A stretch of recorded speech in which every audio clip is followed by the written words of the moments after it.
Welcome to the flop side of life. We're going to go on to, I think this is part 8 or 9. Maybe part 9. Yes, part 9. To the peoples of the books.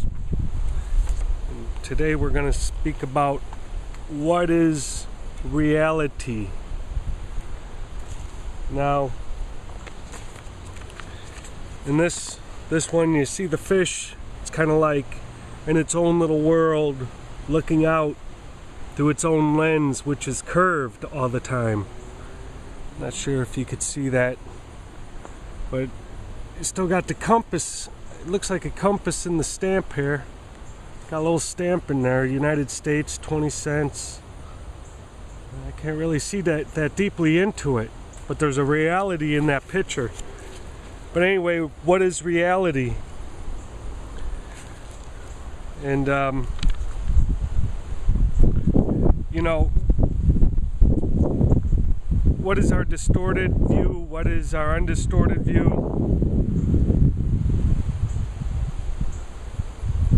And right now, in my reality, you know, the sun is shining.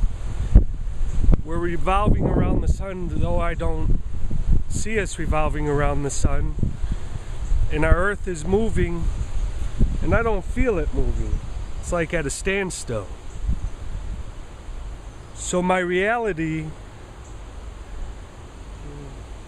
is by how I perceive it. Behind me, there's a chair with books. I don't see them right now because I'm looking into this lens, this camera, but it is there. And the wind is blowing, almost blew my camera down right now. So these are my realities as I know them. Leaves are falling. It's fall. But knowing what reality is, man, it's like one of the hardest things to figure out because it's all in perception. So I'm just going to kind of go through some of this, what is reality from the grand design, and speak to the peoples of the book about what their reality is. Because out of all those holy books behind me,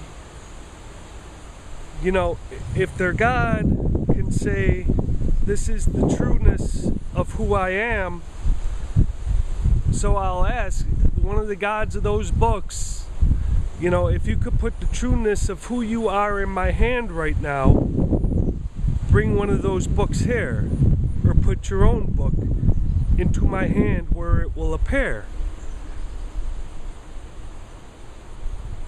So the reality to me is, if I ask even for that, these gods or this mystery will not do that, but you will only see sunlight reflecting off my hand. Anyway, classical science is based on the belief that there exists a real external world whose properties are definite and independent of the observer who perceives them. According to classical science, certain objects exist and have physical properties such as speed and mass that have well-defined values. In this view, our theories are attempts to describe those objects and their properties, and our measurements and perceptions correspond to them. Both observer and observed are parts of the world that has an objective existence, and any distinction between them has no meaningful significance. In philosophy, that is called realism. So that's how we're doing it. We're trying to figure out what's real based on models of perception. So my model of perception right now, even though I cannot see or observe that chair and those books behind me, you do right now. Right now you are observing behind me even though I cannot observe this, it is there. It has not moved. Constantly, it is being brought into the future mystery without a big bang. It is just appearing, constantly moving into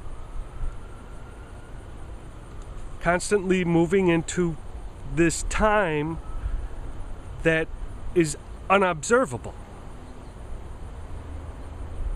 that is to come. It cannot be observed, but here it is, and there that is. A particle has neither a definite position nor definite velocity until those qualities are measured by an observer. So you're seeing a standstill of those books, the God books. They're not moving. They're there, I think. You see them, I don't. You are observing them on what they are doing. Now, can I do a test if we are going to go on the God factor of reality about who God is from those books? Can I then, without saying, because it looks like Allah or God or Jehovah or mystery does not put these books into my hand to say, okay, give me the answer. Where is the answer? Is it here? So if I were to say randomly picking up those books, can I say from what I know to be real, will those books give me an answer on how I should quarrel with the reality of the existence of the higher power or the great mystery? Now, from what I know and from the test that I have concluded, I can say definitely one of those books will tell me how I should quarrel with others about God. Not about the perception of science, but about the Creator and who created us. And why are we here?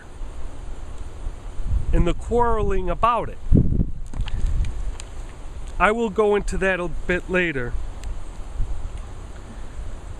Now, reality, I mean, we could get into a quark. Now, a quark, which we also cannot see, are a model to explain the property of protons and neutrons in the nucleus of an atom. Through protons and neutrons are said to be made of quarks. We will never observe a quark because of the binding force between quarks increases with separation, and hence isolated. Free quarks cannot exist in nature. Instead, they always occur in groups of three, protons and neutrons, or in pairings of a quark and an anti-quark, and behave as if they were joined by rubber bands. If the world was created a finite time ago, what happened before that? It's like a quark, you know, I mean, it's mysterious. An early Christian philosopher, St. Augustine, said that the answer was not that God was preparing hell for people who asked such questions, but that time was a property of the world that God created, and that time did not exist before the creation, which he believed had occurred not that long ago. Some people support a model in which time goes back even further than that of the Big Bang. It is not yet clear whether the model in which time continued back beyond the Big Bang would be better at explaining present observations, because it seems the laws of the evolution of the universe may break down the Big Bang. If they do, it would make no sense to create a model that encompasses time before the Big Bang, because what existed then would have no observable consequences for the present. And so we might as well stick with the idea that the Big Bang was the creation of the world. Alright, so knowing what we're about to go into here, I'm going to grab the books now. The observable books that are behind me that you are observing, but that I'm not observing. I might turn around right now and they might not be there. But I have a feeling that they will. That is my observation from how my reality is here on Earth as a human being. That I have placed something down, and I just don't think it will disappear. Even if I ask Allah to make it disappear. God, make it disappear. Buddha, make it disappear. Jesus Christ, make it disappear. Jehovah, make it disappear. Has it disappeared? No. So, in saying that, the reality of quarreling about where we came from and what we're going to do, where do we go with that? Let me get the books and we'll read them. How much time do I got left? I got 4 minutes, so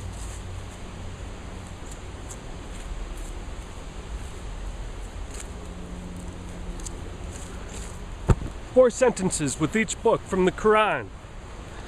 Will they tell me how should I quarrel with God, or cause thy heaven and hell to fall upon us piecemeal, as thou hast pretended, or bring Allah and the angel as a warrant? Thou hast a house of gold, or thou ascend up into heaven, and even then we will put no faith in thy ascension. Thy will bring down for us a book that we can read.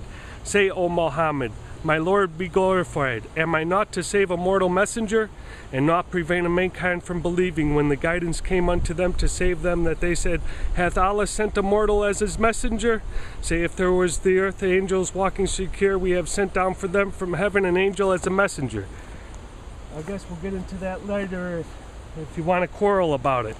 From the Old Testament, Joshua said, roll great stones and put them upon the mouth of the cave, and leave no men there to guard them. Do not stay to yourselves, to pursue your enemies and overtake them, and do not let them enter the city, for the Lord your God has delivered them into your hands. When Joshua and the children of Israel had finished slaying them with a very great slaughter, till they were annihilated, and no survivor was left of them, and then they brought the men of Gibeon who had revolted against the kings into their walled cities, and all the people returned in peace to the camp to Joshua and Machir. No man moved his tongue against any children of Israel. Nope, that doesn't stop the quarrel. When I think back to Tibet and the deaths I witnessed there, I am struck with the calm, harmonious environment many of them occurred in. This kind of environment, alas, is often lacking in the West, but my experience over the last 20 years have shown that with the magic be created. I don't know. A lot of words there. How about for my Finding Bellarmine? How much time do I got left? Got a minute and a half. Let's hurry this up. Remember, man, that you are dust, and in your bones is dust, and in your muscle is dust, and in your mind is dust, and in your heart is dust. Dust from the dry, dust from the west, dust from the faith, dust from the peace, dust from the hope, dust from the joy, dust from the love, dust from the center of the stars. And, oh, look at there. From Chief Joseph, we do not want churches because they will teach us to quarrel about God as the Catholic and Protestants do. We do not want to learn that. We may quarrel with men sometimes about things on this earth, but we never quarrel about God. We do not want to learn that. Chief Joseph of the Nez Perce. Told you I'd figure it out. Later. That's reality to me. Don't quarrel about God. Just leave him alone.